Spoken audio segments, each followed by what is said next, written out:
আমরা সব ছাড়তে পারি কিন্তু আপনাকে ছাড়তে পারি না। সংখ্যায় আমরা 3000 হলে কি হবে? আমাদের দিল ভরা আপনার ভালোবাসা আছে। আমার আপনার নবী সাল্লাল্লাহু আলাইহি ওয়াসাল্লামের কাছে সাহাবী রাসূলেরা যখন নিজেদের মন্তব্য পেশ করেছেন, সঙ্গে সঙ্গে আমার নবী যুদ্ধের জন্য 3 জন সেনাপতি নিযুক্ত করতেছেন। 1 নাম্বার সেনাপতির নাম আমার নবী পাকের পালিত পুত্র যায়েদ ইবনে হারিস রাদিয়াল্লাহু তাআলা আনহু। আর জোরে বলুন সুবহানাল্লাহ। হে যুবকেরা, আমার প্রিয় নবী সাল্লাল্লাহু আলাইহি সাল্লাম বলেন, আমার যায়েদ যখন ইন্তেকাল করবে তখন আব্দুল্লাহ ইবনে রাওয়া তুমি 2 নাম্বার সেনাপতি হবে। 3 নাম্বার সেনাপতি জাফর বিন আবু তালিব হবে। আচ্ছা আপনারা বলুন আমার যুবক, একটা যুদ্ধের সেনাপতি কয়জন হয়?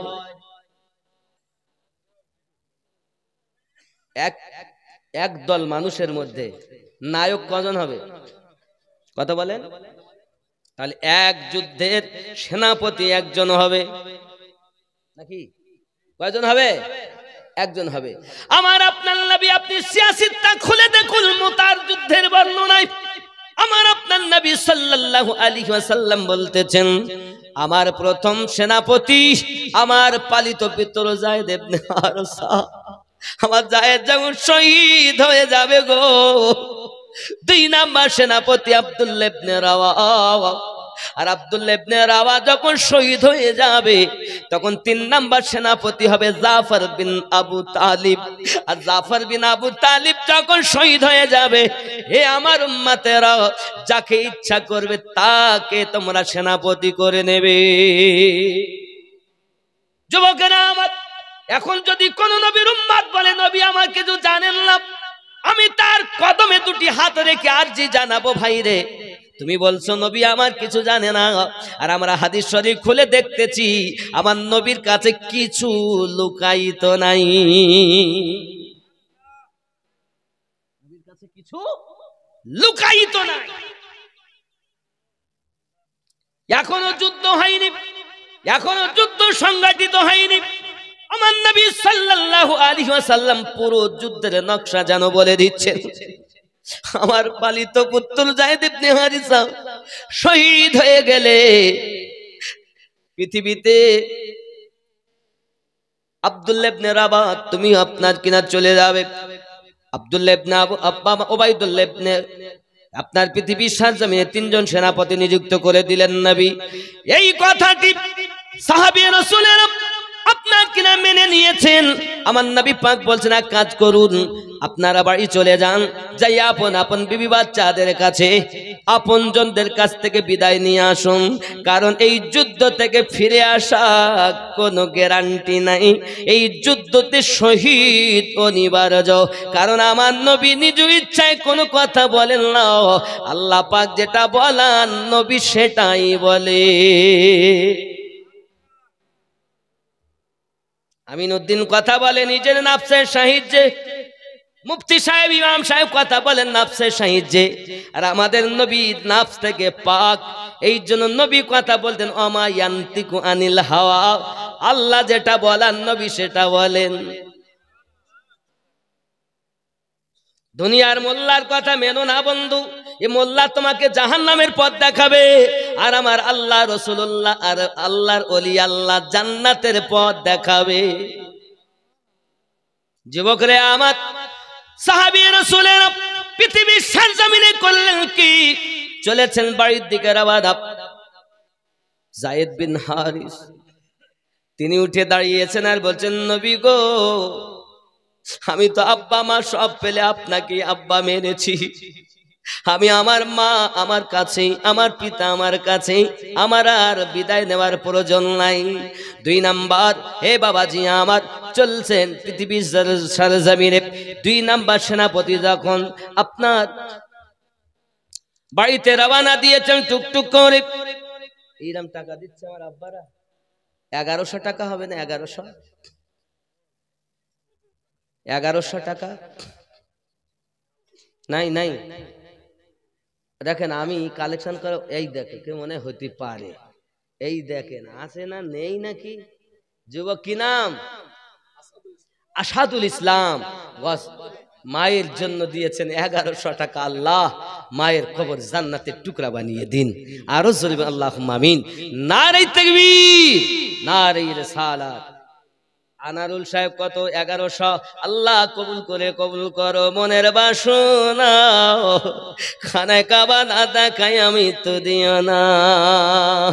এ দাতা যাবে বেহেশতেতে, দিন কাটাবে সুখে। বখিল যাবে দোজখেতে, দিন কাটাবে দুঃখে। দাতার তরি খোলায় আছে বেহেশতেরই পথ। সকাল সন্ধ্যা ফেরেশতারা করে মেরামত। লা ইলাহা ইল্লাল্লাহ।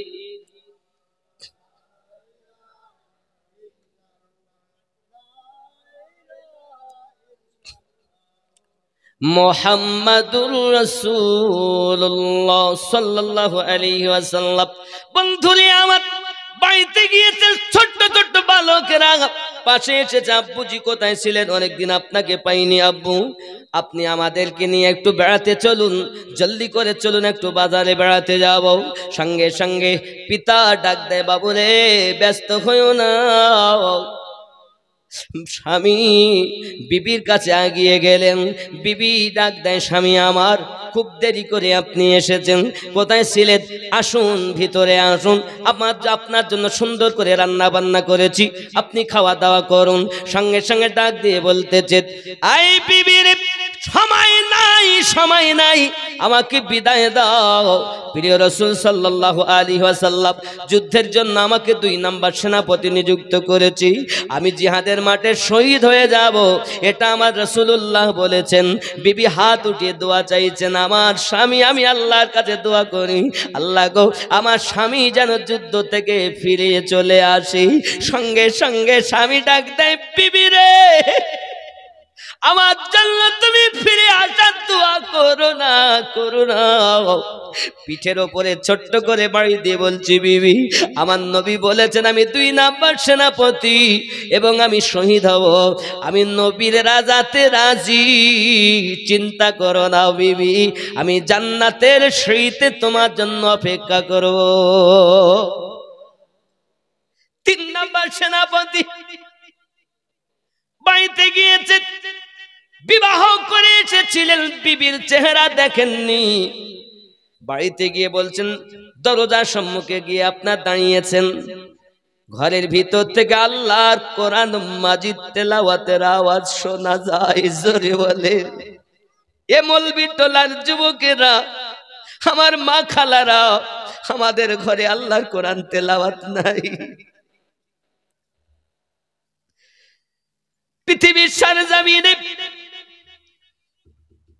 জাফর বিন আবু তালিব, আব্দুল্লাহ ইবনে রাওয়াহ বাড়িতে যাওয়ার পর বিবির তেলাওয়াতে কোরআন শোনার পর দীর্ঘক্ষণ দাঁড়িয়ে তেলাওয়াতে কোরআন শুনলেন।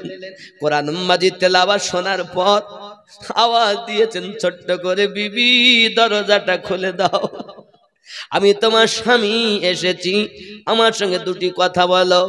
সঙ্গে সঙ্গে স্বামীর আওয়াজ শুনে বিবি তেলাওয়াত বন্ধ করে দেয় আর খুব মোহাব্বত করে স্বামীকে ভিতরে আসতে কয়। এমন সময়তে ডাক দিয়ে বলতেছে, বিবি গো, এসেছি তোমার কাছে বিদায় নিতে, আর জীবনে দেখা হবে না। আমার নবী আমাকে যুদ্ধের 3 নাম্বার সেনাপতি নিযুক্ত করেছেন এবং জবান মোবারকায় বলেছি, যখন 3 নাম্বার সেনাপতি শহীদ হয়ে যাবে, মুসলিম তোমরা যারে পারো তখন সেনাপতি নিযুক্ত করে নেবে, আমি জানি ফিরে আসবো না। বিবি আমার বিদায় দাও, আমি বিবাহ করেছি কিন্তু তোমার চেহারা আমি এখনো দেখিনি।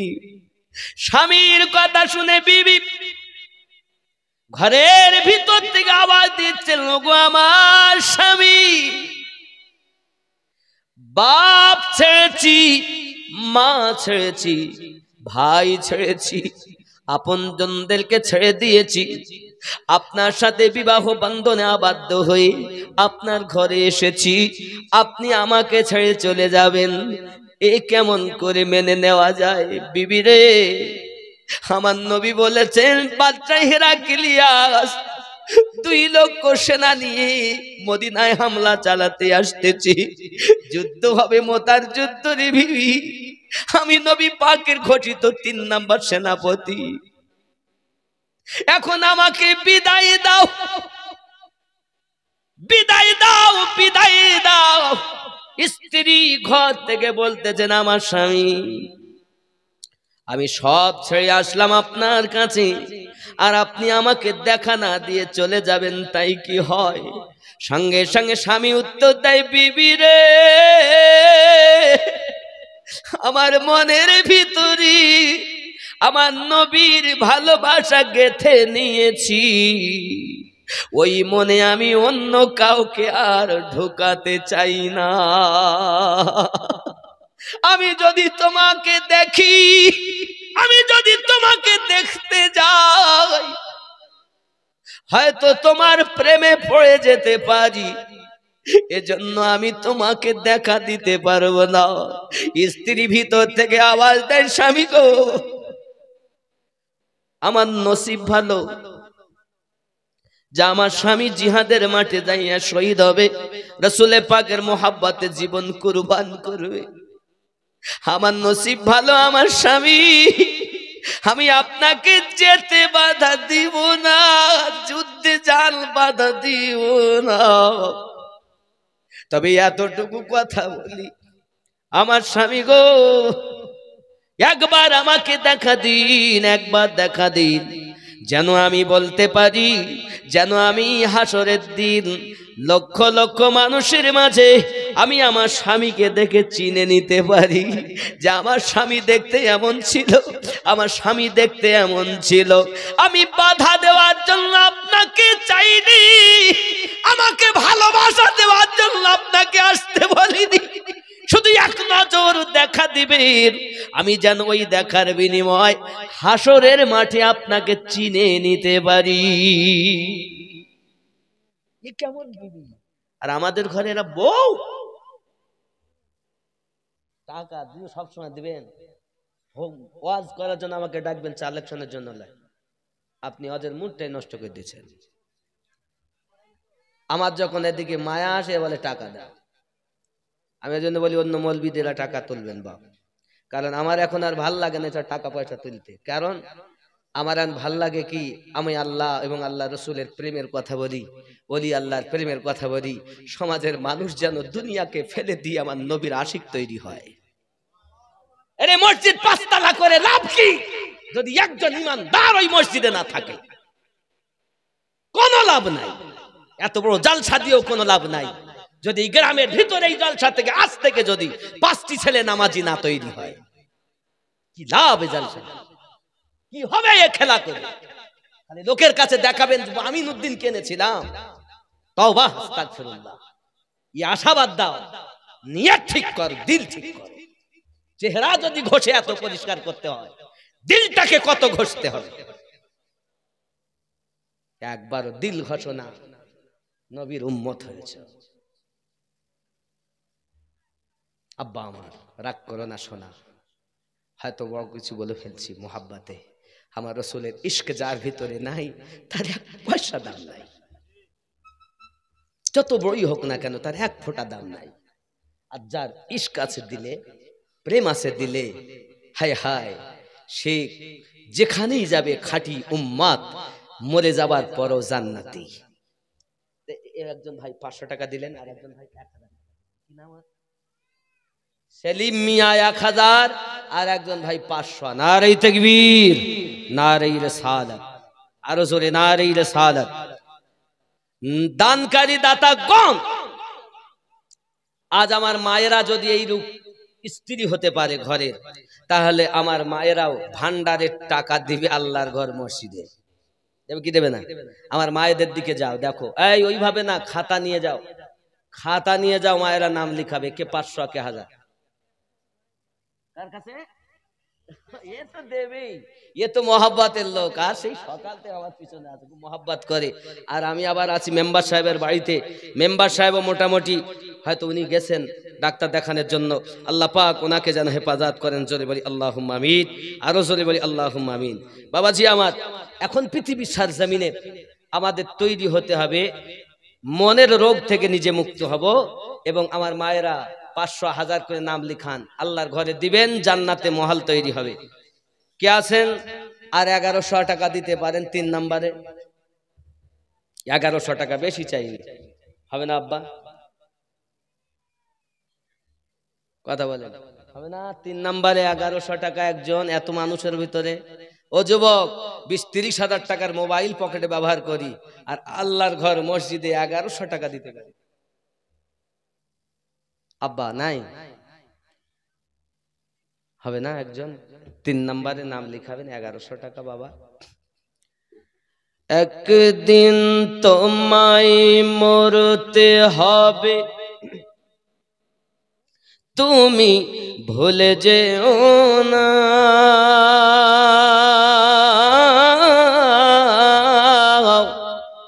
হবে মাটির বিছানা গো তোমার আসল ঠিকানা। এ বাড়ি গাড়ি টাকা করি কিছুই রবে না।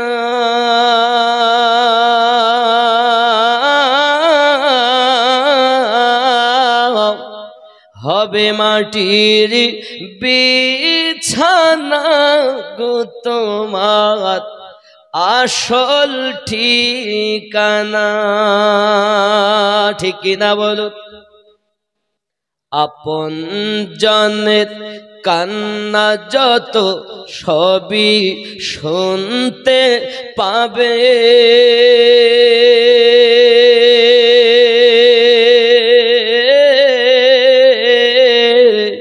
বুক ফাটবে তো মুখ ফুটবে না, কেমনে জবাব দেবে?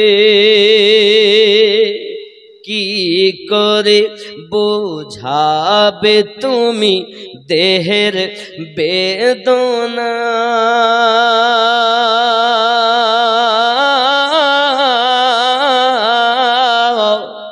হবে মাটির বিছানা গো তোমার আসল ঠিকানা।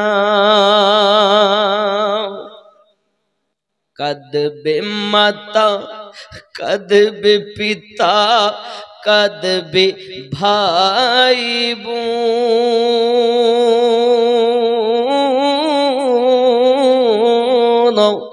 পাশে এসে কাঁদবে কত আত্মীয় স্বজন। করবে দোয়া খোদার কাছে, করবে দোয়া খোদার কাছে মুমিন মুমিনা।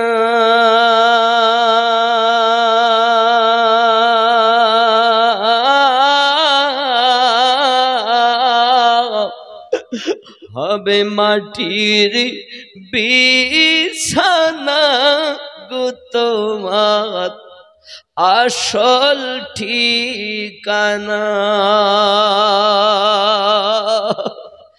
এসেছিলে যখন তুমি এই না সাধের ভবে,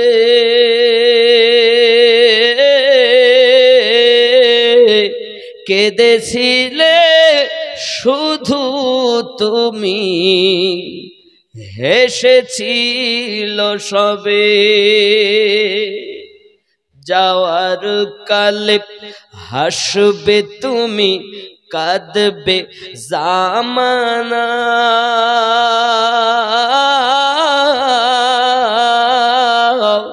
হবে মাটির বিছানা গো তোমার আসল ঠিক কিনা?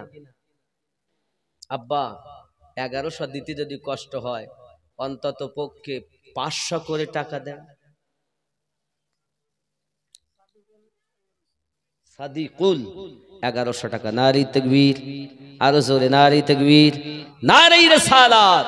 আল্লাহ কবুল করো, মনে বাসনা পূর্ণ করো, জোরে বলি আমিন। আমার মায়েরা কেউ দিচ্ছে না 500 1000? এখন তো ভান্ডারে 1000 করে ঢুকছে না, একটা মাসের টাকা দেন না, জান্নাতে মহল তৈরি হবে বাবা। আর মা কই, মা কই, বোনেরা কই, ভালো করে পড়াশোনা করে যেন ভালো রেজাল্টে পাস করে, যার বিয়ে হয়নি যেন মনের মতো স্বামী পায়।